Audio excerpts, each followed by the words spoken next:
Ito po, kanina pinag-uusapan namin ni Manong Ted dito, flu-like illness yung tawag. Bakit nga ba po Yes. flu-like? Hindi na lang tawagin ng diretso na trangkaso. Ano po ba itong sakit ngayon na kumakalat dito sa NCR?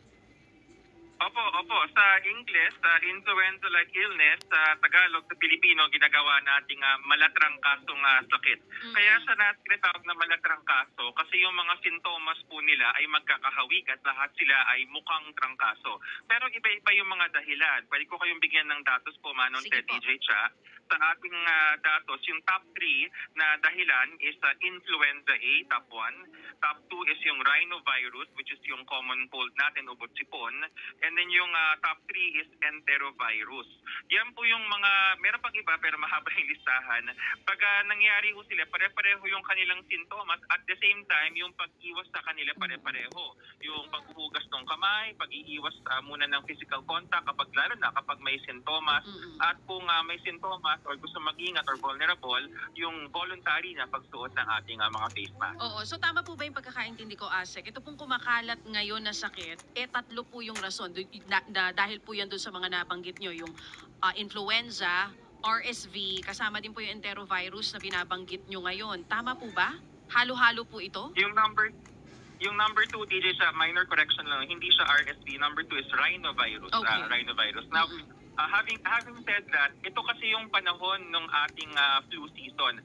Taon-taon po mula Hunyo hanggang Nobyembre, yan po yung panahon ng tag-ulan. Magkakasama yan nung dengue, nung lepto, nung ating waterborne diseases. Yung ILI o yung malatrangkasong sakit, nangyayari kasi nagukumpul-kumpulan ng mga tao, umiiwas sa ulan.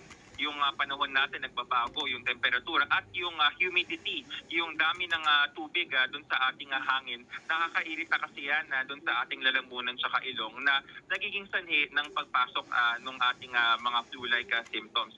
Now, ibig sabihin ba na may kakaibang nangyari?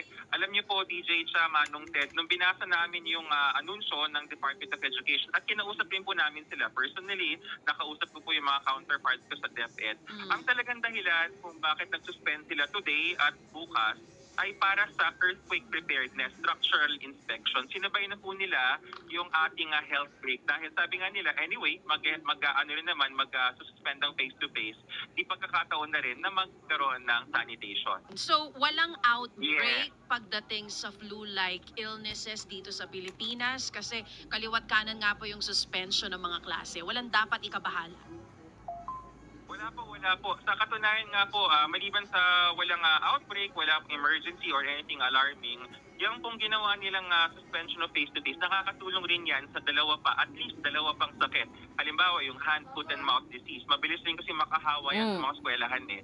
Tsaka yung isa pang sakit na gusto kong banggitin, dengue. Ngayon yung pinaka-perfect na pagkakataon para magtaob, taktak, tuyo at takip doon sa mga eskwelahan. Dahil anyway, habang walang estudyante, tignan natin yung mga pinag-ipunan ng tubig para wag tumaas yung dengue. Which by the way, hindi rin namin nakikita ng pagtaas so far. Pero Asek, dapat klinaro nila yun dun sa nilabas po nila na memorandum. Hindi po ba? Kasi nakalagay po doon talagang sa pagtaas ng mga kaso. Basahin ko po sa inyo ha, yung exact na inilabas Yes. po nitong DepEd. Kasi hindi tugma dun sa naging, dun po sa naging usapan ninyo kung sino man pong Asek. Iyan, ang sinasabi dito, in light of the increasing incidence of influenza-like illnesses, yun po ang sinasabi dito. Hinahanap ko kung may kasama rin po doon na nabanggit na titignan yung structural security ng lahat ng pampublikong Yes. paaralan. Pero para hindi ma-alarm sana yung mga magulang, sana sinabi na ang dahilan is because of the earthquake, hindi dahil tumataas yung kaso. Hindi po yung tugma din sa sinasabi ninyo na flatline yung influenza-like illnesses dito sa NCR. Opo, tama po yun, DJ siya. At natutuwa ako na na-appreciate mo yung nuances, no? Kaya nga dun sa usapan namin kagabi, sabi namin, ay alam niyo po, DepEd, mas maganda kapag meron po tayong mga ganitong anunsyo na pangkalusugan nang gagaling po sa Department of Health. Tama. Dahil yung datos po, pwede nating i-match. Kasi nga, nami-misinterpret eh. Akala tuloy ng marami is may ongoing. In fact, ito na naman, sabi nga namin, kawawa naman tayo na post-traumatic stress disorder. Kasi may nakikita na ako mga post-DJ siya na parang magla-lockdown na ba uli? Answer is Yun na no. nga, Magre-require yun na ba ng face mask? Alam ko na yung mga questions eh. Magre-require ba ng face mask? The answer is no. Meron bang bagong virus? The answer is no. Yan. So at least malinaw po ngayon walang dapat ikabahala ang mga magulang. Ang suspensyon ay para i-check po yung integrity ng mga school buildings natin. Sasama na rin yung disinfectant ano kasi nga hindi man tumataas pero may mga kaso ngayon nitong mga trangkaso.